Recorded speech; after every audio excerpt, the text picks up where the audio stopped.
Miscellaneous exercise 9. Answer number 18। 18th के अंदर if a and b are the roots of the equation, अच्छा x square minus 3x plus p is equals to 0, a and b roots हैं x square minus 12x plus q is equals to 0, c and d roots हैं। दूसरी चीज हमको बोली A B C D GP में है, तो proof करना है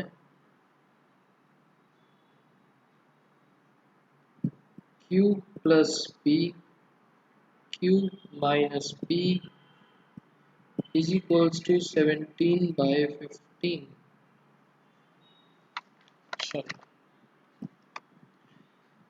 important question.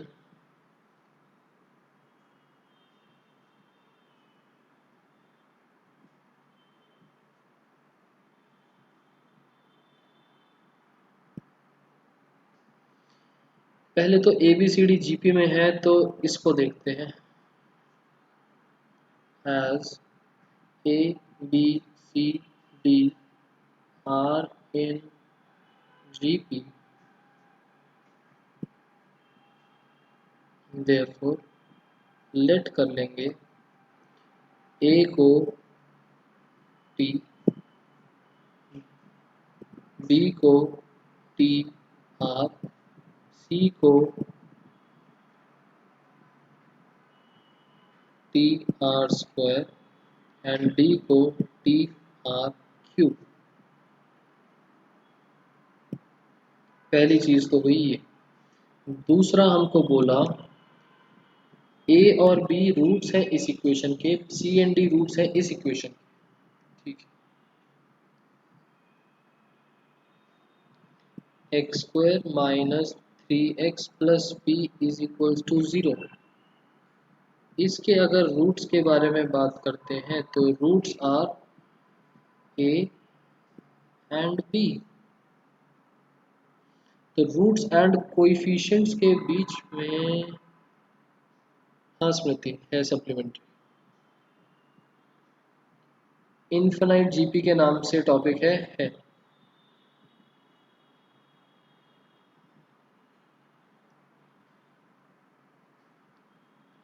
A plus B is equals to alpha plus beta is equals to क्या होता है, minus of -3/1 and a into B C by A p/1।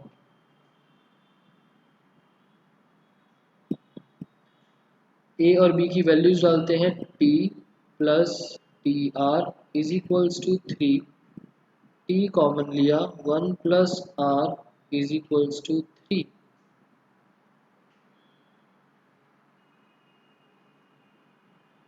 And t into tr is equals to p।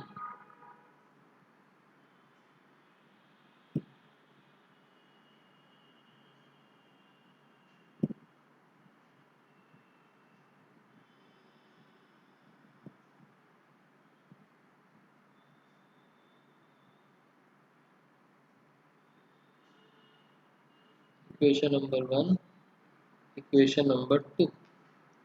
Same way में दूसरी equation लेते हैं।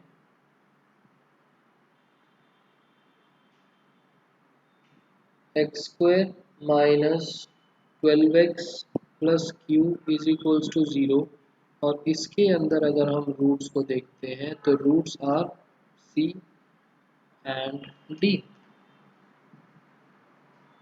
Same way में c plus d is equals to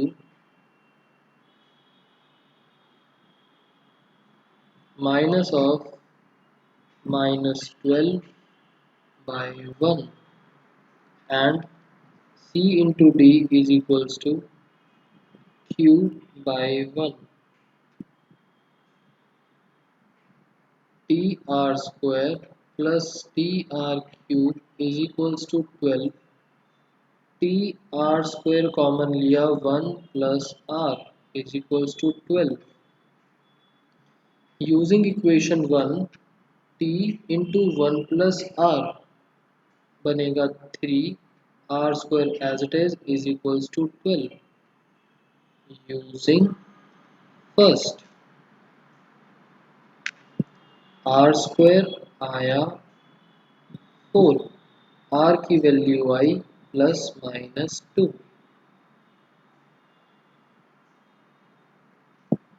यहाँ से देखते हैं T R square into T R cube is equals to Q.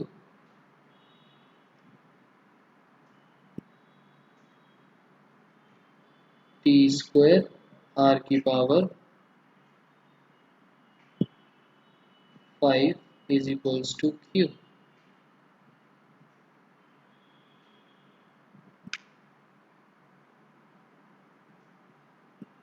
Equation number 3. R की वैल्यू प्लस माइनस 2. आर की वैल्यू प्लस माइनस 2 को अगर मैं फर्स्ट इक्वेशन में डालता हूँ तो मुझे टी की वैल्यू मिलेगी. फिर टी और आर दोनों पता चल जाएंगे. टी और आर दोनों की वैल्यूज को यहाँ डाल के पी की वैल्यू पता चलेगी. टी और आर दोनों की वैल्यूज को यहाँ डाल के क्यू की वैल्यू पता चलेगी. तो सबसे पहले तो दो केस बनाएंगे.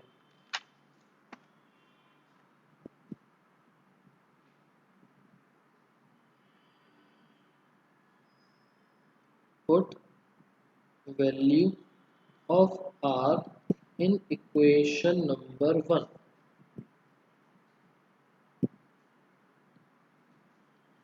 when r is equals to 2, when r is equals to minus 2. r is equals to 2 है तो फर्स्ट इक्वेशन जो थी t into 1 plus R is equals to 3. यहाँ से t की वैल्यू क्या मिलेगी?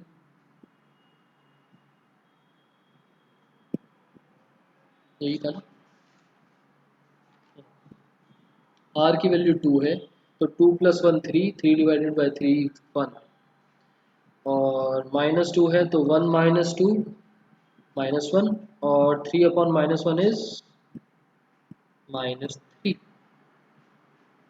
अब हमारे पास दो केसेस बन गए. r की वैल्यू 2 तो t की वैल्यू 1. दूसरा केस r की वैल्यू माइनस 2, t की value minus 3.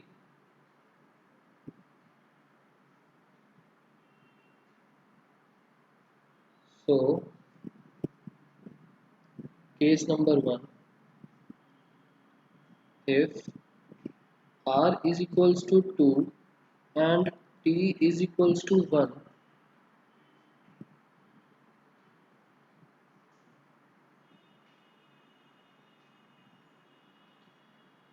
equation number 3 will be t into tr is equals to p. Therefore p is equals to t square into r. t square है 1 और r की value 2. p की value आ गई 2. Equation number 4, t square r की power 5 is equals to q. Therefore q की value आ गई, t square तो 1 है, r की पावर 5, 2 की पावर 5 इज 32. p और q आने के बाद हमें निकालना क्या? अल्टीमेटली हमें निकालना है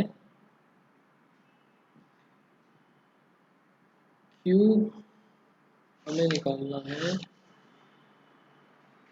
q plus p upon q minus p.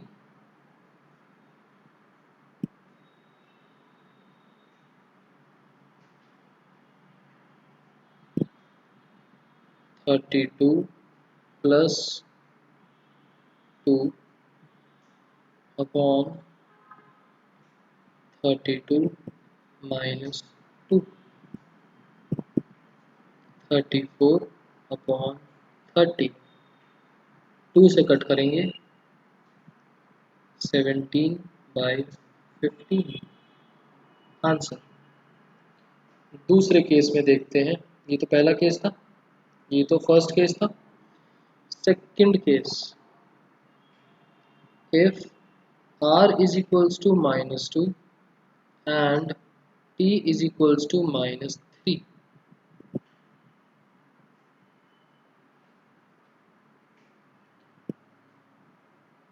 अब सिद्धार्थ केसेस बन रहे हैं तो क्या कर सकते हैं। इक्वेशन नंबर 3 क्या देगी हमको, t into T R is equals to T. 18 संज्ञा 18 कहाँ पर है, किस चीज को लिखा है 18, 18 क्वेश्चन, हाँ 18 क्वेश्चन ही तो कर रहे हैं, पहले का लिखा हुआ है नहीं, मतलब कौन सा क्वेश्चन, 18th क्वेश्चन। टी और आर की वैल्यूज डालेंगे, पी की वैल्यू हमको क्या मिली, टी का स्क्वायर मतलब 9 और आर है -2, -18, और इक्वेशन नंबर 4, टी का स्क्वायर आर की power 5 is equals to Q, तो क्यू की वैल्यू क्या मिली, टी का स्क्वायर तो बन गया 9, आर की पावर 5 बन गया -32, -32 इंटू 9 इज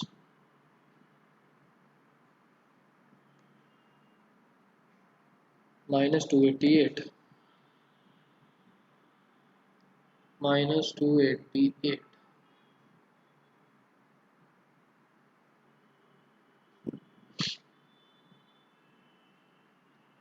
सेम वे में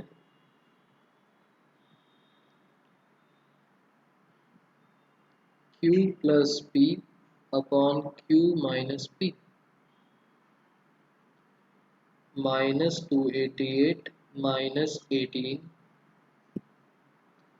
अपॉन -288 प्लस 18, -288 -18 कितना बना,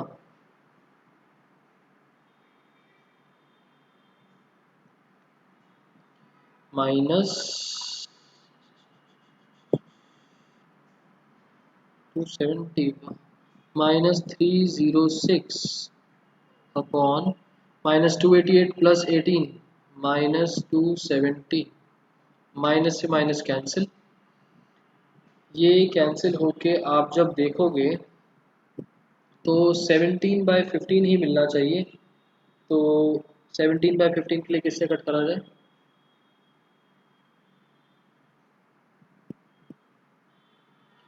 uh, 18 से कट होगा, तो 17/15 ही मिल जाएगा।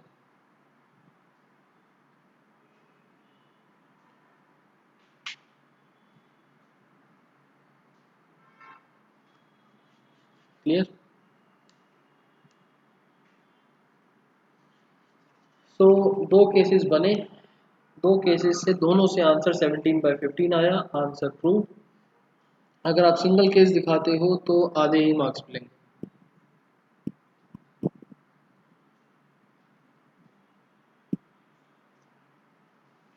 Next answer number 20,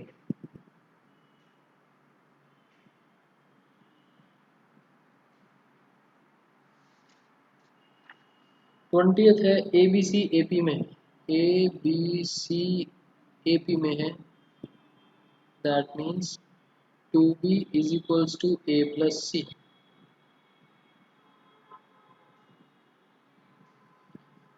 B C D GP में है, B C D is in GP, C square is equals to B D,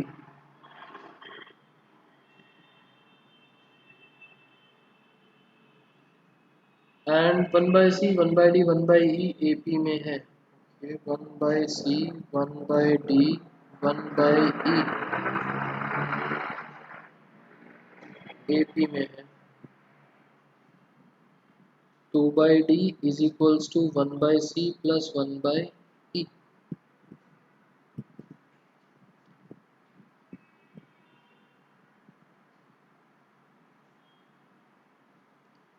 prove करना है ACE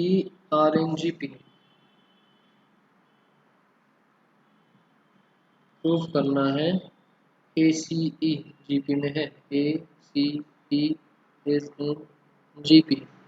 मतलब कि C² is equals to AE।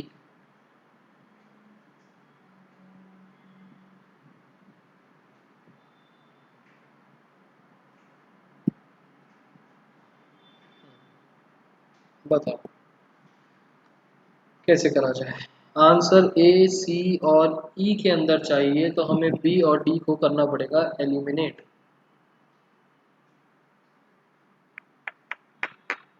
तो ऐसा करते हैं, इस इक्वेशन को सिलेक्ट करते हैं, यहाँ से B को सब्स्टिट्यूट करेंगे इधर से और D को सब्स्टिट्यूट करेंगे यहाँ से। आंसर पूरा A, C और E में बच जाएगा।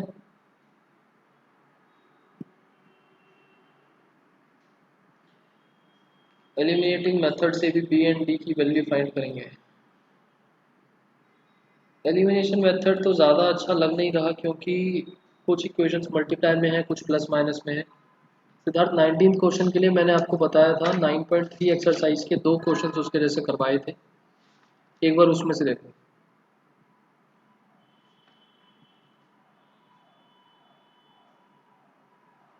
ज़्यादा अच्छा रहेगा इस इक्वेशन में B की वैल्यू यहाँ से एलिमिनेट कर दो, D की वैल्यू यहाँ से सब्स्टिट्यूट कर दो, आंसर आ जाएगा।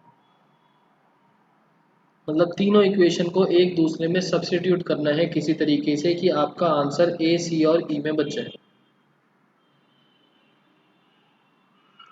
इक्वेशन नंबर 1 के अंदर से हमने अगर B की वैल्यू निकाली, इक्वेशन 1 में से अगर B की वैल्यू निकाली तो बचा B is equals to A plus C by 2।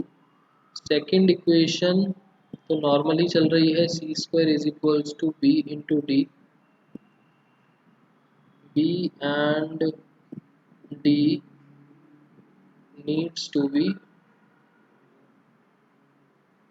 substituted। और थर्ड इक्वेशन में से D की वैल्यू निकालेंगे तो D की वैल्यू क्या बनेगी,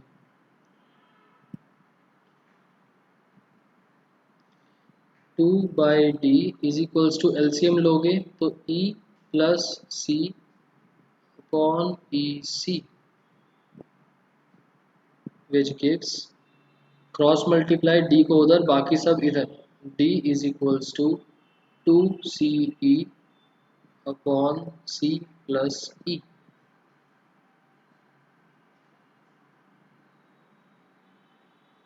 ये B की वैल्यू यहाँ पुट करेंगे, ये D की वैल्यू यहाँ पुट करेंगे। Therefore C² is equals to B का मतलब A plus C by 2, D का मतलब 2CE upon C plus E। इसको करेंगे सॉल्व और लास्ट में C² is equals to AE बच जाना चाहिए। 2 से 2 कैंसिल और क्रॉस मल्टीप्लाई, ये C प्लस E इधर मल्टीप्लाई में C² multiply by C plus E is equals to A plus C multiply by CE।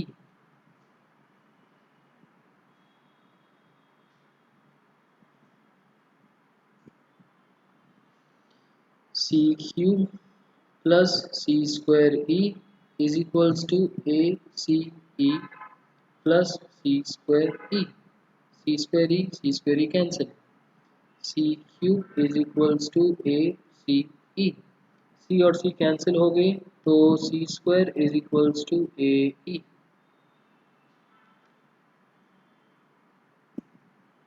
which means ACE RN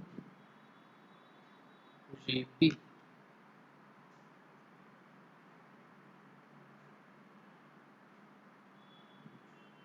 okay,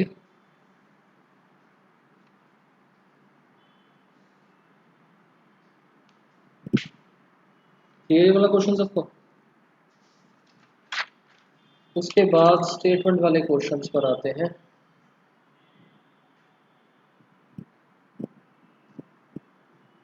answer number 26,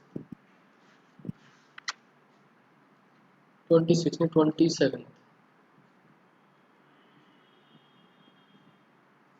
Farmer buys a used tractor for 12,000. He pays 6,000 cash and agrees to pay balance in annual installment। ठीक है, एक tractor लिया 12,000 रुपए का,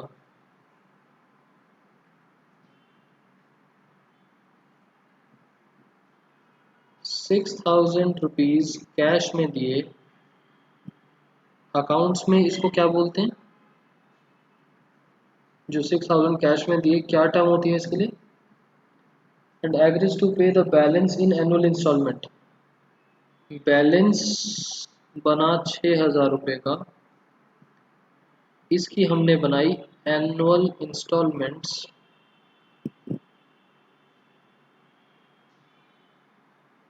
annual instalment भी कैसे? 500 plus 12% interest on unpaid amount.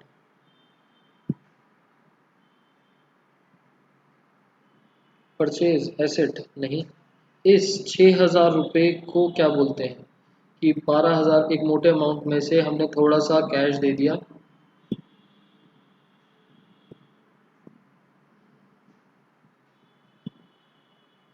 ₹500 plus 12% on unpaid amount.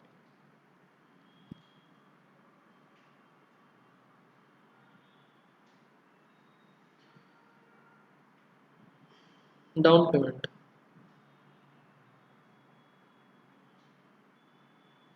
By chance कहीं लिखा हुआ टर्म मिले, डाउन पेमेंट भी बोल देते हैं। स्कूल में वर्ड प्रॉब्लम स्किप करवाई हैं इस चैप्टर की, पक्का? सिलेबस में तो नहीं था ऐसा कुछ।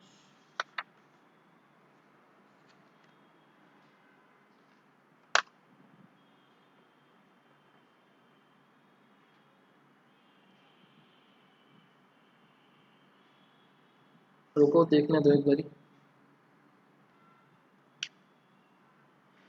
12,000 में से 6,000 रुपये हमने डाउन पेमेंट में दे दिया उसी टाइम कैश में, और बाकी के 6,000 रुपये हमने एनुअल इंस्टॉलमेंट, साल साल की इंस्टॉलमेंट बना ली, 500 रुपये प्लस 12% अनपेड अमाउंट का। तो किस तरीके से बना होगा? एक्चुअल अमाउंट जो हमने पे करा होगा, टोटल एक्सपेंस हमारा 6,000 रुपये स्टार्टिंग वाला, प्लस पहले साल के हमने दिए 500 रुपये, प्लस 12% ऑफ पूरा अनपेड अमाउंट 6,000, प्लस दूसरे साल हमने 500 रुपये प्लस 12% ऑफ 5,500। 500 रुपये तो पिछले साल दे दिए ना, 500 रुपये पिछले साल दे दिए, और उसके बाद 5,500 बचे। उस तरीके से लास्ट ईयर में हमने 500 रुपीज़ पे करे होंगे, और 12% किसके दिए होंगे? 500 रुपये के।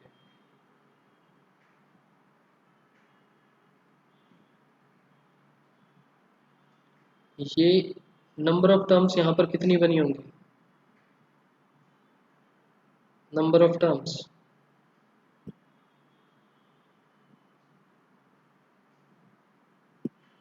12।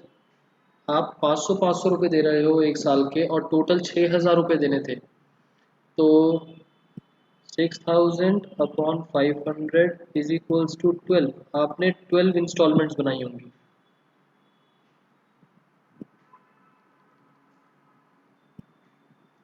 थोड़ा सा और सिंप्लीफाई करते हैं। 6000 तो है ही है, प्लस ब्रैकेट ओपन करके 500 को एक साथ लिखेंगे और 12% वाली फिगर्स को एक साथ।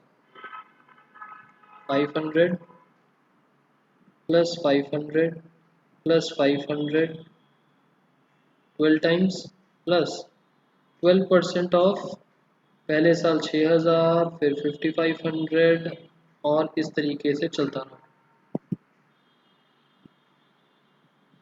ये स्टेटमेंट समझ में आई? हमने 12 साल के लिए 500 रुपये दिए और फिर 12% पहले साल 6000 पर, फिर 5500 पर और इस तरीके से। सो 6000 प्लस ये बना 500 इंटू 12 प्लस 12% ऑफ 6000 प्लस 5500। चलते चलते लास्ट टर्म 500 बची होगी और वैसे भी ये हैं 12 टर्म्स, तो बाकी सारा तो ठीक है। लास्ट वाले ब्रैकेट में लग गया AP।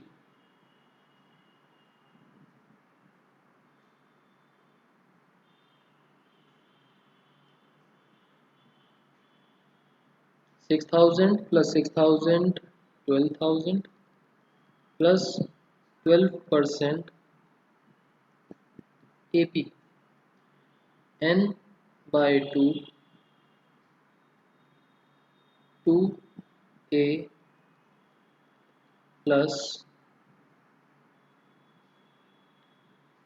n minus 1 into D. या फिर आप इसकी जगह a प्लस an भी लगा सकते थे। 6000 plus 500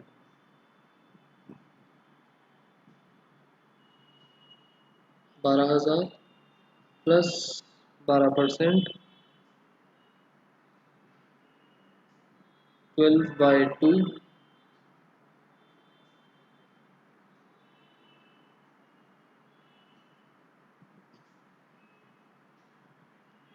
12,000 plus 11 into minus 500 12,000 plus 12/100 into ये बना 6 और अंदर कितना बनेगा 11 इंटू 500 बना 5500। 5500 को माइनस करेंगे 12,000 में से तो 6500।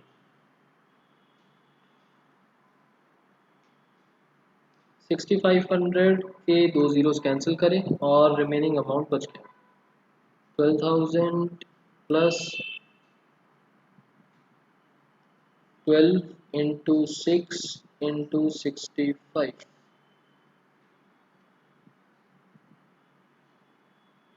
कितना बन जाएगा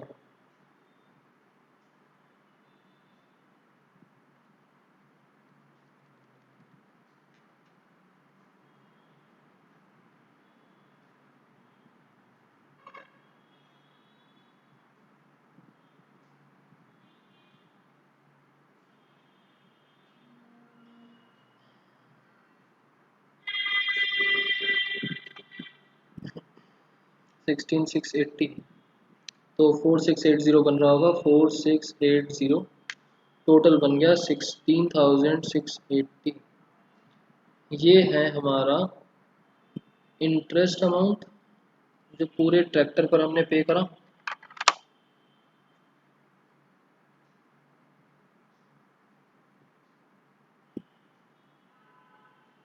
और ये टोटल पेमेंट।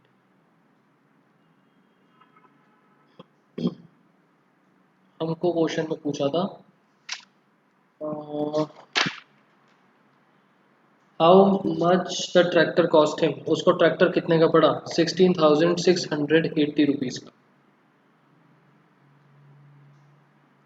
क्लियर?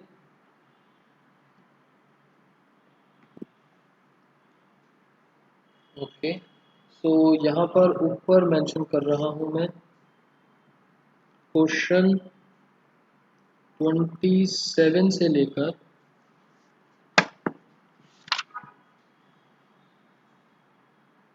32 मिसलेनियस का ऑन होल्ड। स्कूल में कंफर्म करके बताना करें या ना करें। मेरे हिसाब से तो कर लो तो ज़्यादा अच्छा है, बाकी स्कूल में ना आ रहा हो तो कोई बात। और संज्ञा आपने जो फिर बोला मेरे से 31st क्वेश्चन के लिए एक्सरसाइज 9.3, वो भी स्टेटमेंट वाला क्वेश्चन ही है, अगर नहीं आ रहा तो उसको भी छोड़ दो।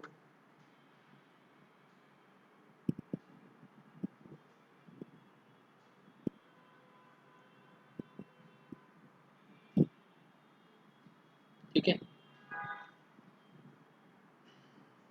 अब हमारा टॉपिक क्या बचा?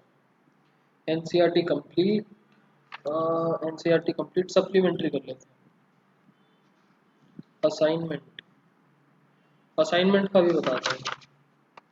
पहले हम करते हैं सप्लीमेंट्री, छोटा सा टॉपिक है। निकालो page number 475, infinite GP.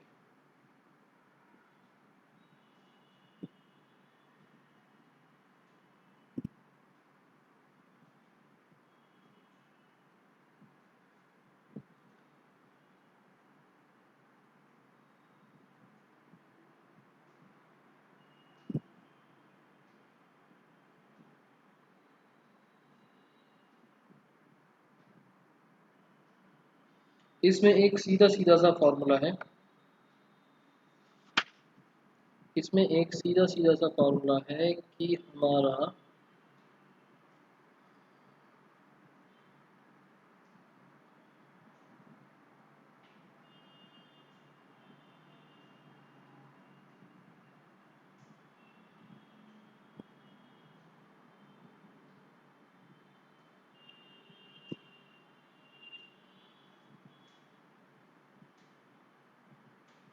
Infinite GP का मतलब कि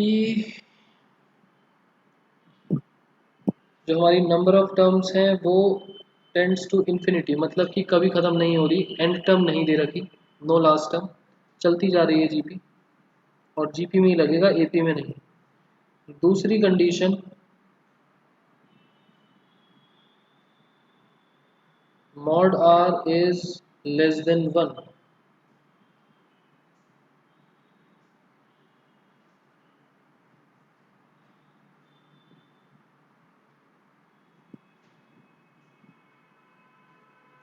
ये दो कंडीशन फुलफिल होती हैं, दैट मीन्स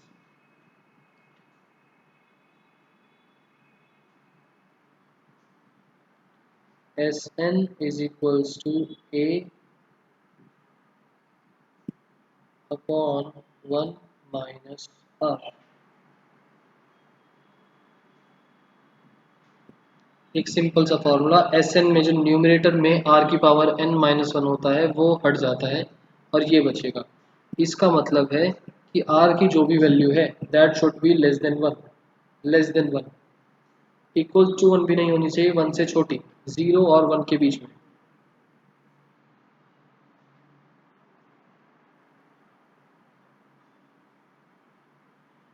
जीरो से वन के बीच में।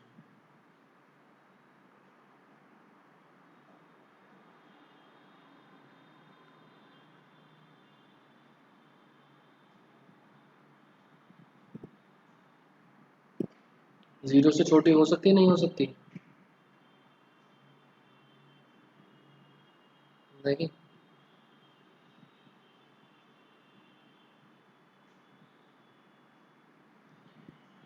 ठीक है, तो इसका आंसर कौन सा क्वेश्चन करें? फिफ्थ देखते हैं, आंसर नंबर फिफ्थ।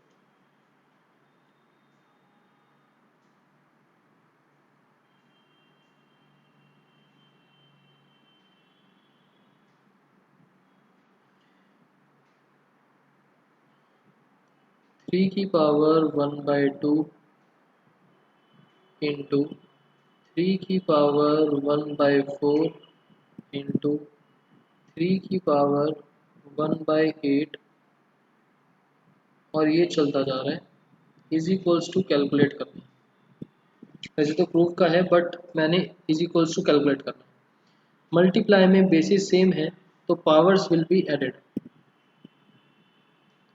3 की पावर 1/2 प्लस 1/4 प्लस 1/8 एंड ये चलता जाएगा। Equation number 1, consider 1/2 plus 1/4 plus 1/8 and ये चलता जा रहा है टिल इंफिनिटी। यहाँ पर पहली चीज़ n हमारे पास इंफिनिटी है, a हमारे पास 1/2 है, r हमारे पास 1/2 है, 1 से छोटा और इन्फिनिट जीपी और ये है GP. Therefore Sn is equals to a upon 1 minus r, 1/2 upon 1 minus 1/2। सम कितना आ गया?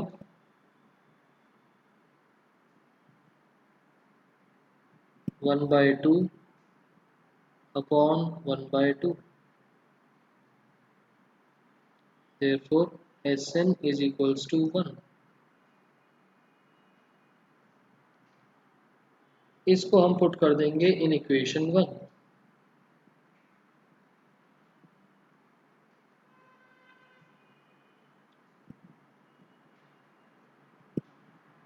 इक्वेशन 1 चल रही थी 3 की power 1/2 plus 1/4 plus 1/8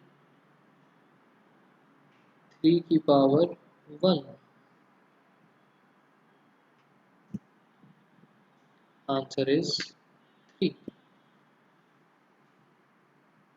clear? Clear है क्वेश्चन? एक क्वेश्चन और देख लेते हैं, इसका 6।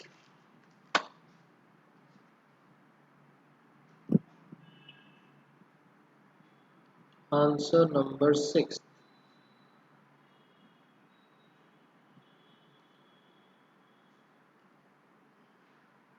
x आपको दे रखा है 1 plus a square till it goes on. y आपको दे रखा है 1 plus b square and it goes on. और आगे आपको एक और कंडीशन दे रखी है,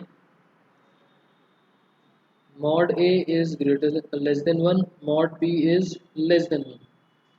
मतलब यहाँ पर हमारे पास जो कॉमन रेशो चल रही थी दैट इज a एंड यहाँ पर जो हमारे पास कॉमन रेशो चल रही थी दैट इज b।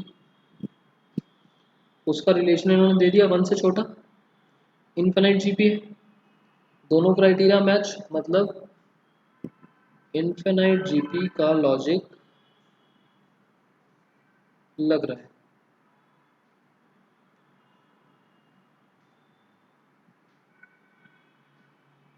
पहले हम कंसीडर करेंगे x वाले को 1 प्लस a स्क्वायर, इस वाले को Sn is equals to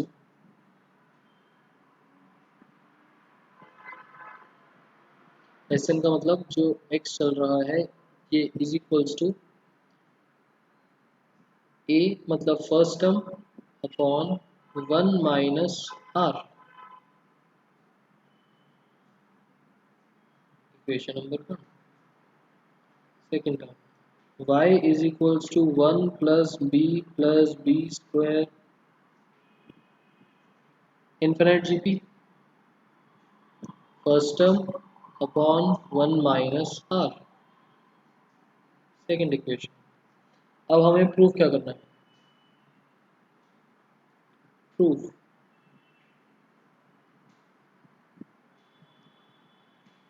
1 plus ab plus a square b square ये चलता जा रहा है is equals to xy upon x plus y minus 1.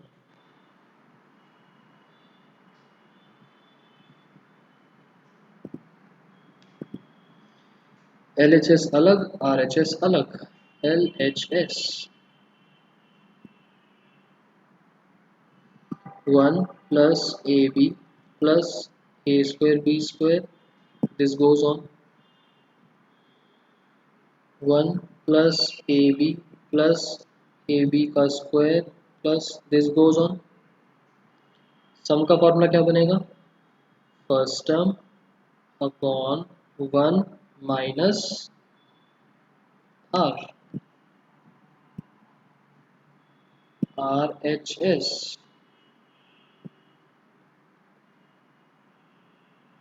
RHS है XY upon x plus y minus 1. Values put करते हैं x और y की. ये है x और y, x और ये है y. नेक्स्ट लाइन में पुट कर देते हैं डिवाइड का सिंबल लगा के. x into y 1 upon 1 minus a 1 upon 1 minus b divided by x plus y minus 1 1 upon 1 minus a plus 1 upon 1 minus b minus 1. यहाँ पर नॉर्मल मल्टीप्लाई, ब्रैकेट्स ओपन नहीं करेंगे. यहाँ पर हम एलसीएम लेंगे बट डिनोमिनेटर के ब्रैकेट्स ओपन नहीं करेंगे. तो ये स्टेप बन जाएगा 1 upon 1 minus a into 1 minus b divided bye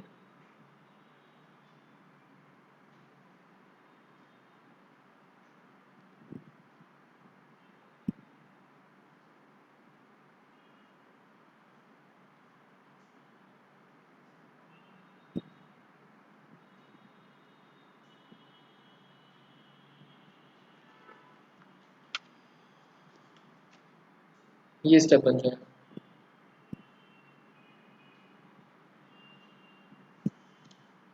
संज्ञा देखो मेरे हिसाब से कर लो तो अच्छा है बट स्कूल टीचर से पूछ ही लो. फिर पूछ ही रहे हो कि मिसलेनियस के एग्जांपल्स करने हैं नहीं.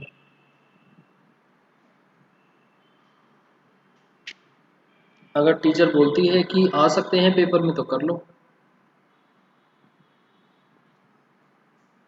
स्पेशल सीरीज से रिलेटेड नहीं है, नॉर्मल है.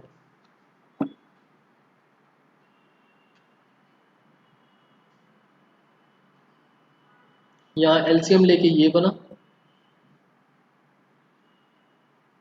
और हमारा आंसर क्या बनना है?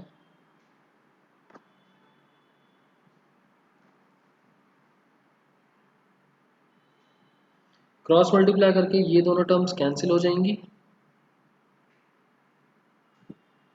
हमारे पास बचेगा 1 upon 1 minus b plus 1 minus a minus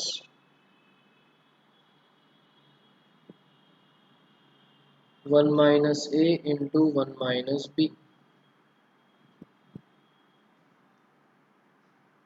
brackets open 1 upon 1 minus b plus 1 minus a minus brackets open करेंगे और माइनस का इफेक्ट लाएंगे तो 1 plus b plus a minus A b. ये 1 और ये 1 कैंसिल, b और b कैंसिल, a और a कैंसिल. ये बचा और ये बचा 1 upon 1 minus A B is equals to LHS. Hence proved.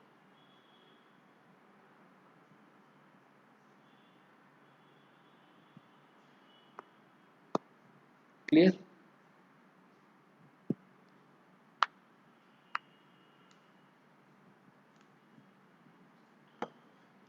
ठीक है, इसके अलावा एनसीईआरटी में तो कुछ बचा नहीं, वो स्टेटमेंट वाले क्वेश्चन थोड़े से बचे हैं, वो एक बार कंफर्म कर लेना आप लोग, कभी भी हो जाएंगे, इजी से क्वेश्चंस हैं, वो ज़्यादा डिफिकल्ट नहीं है। एंड मेरे हिसाब से होने चाहिए वो वाले आपके कोर्स में, बट दो तीन बच्चे बोल रहे हैं कि कटवा दिया स्कूल में, तो देख लेते हैं। दूसरी चीज़ बात बचती है असाइनमेंट की।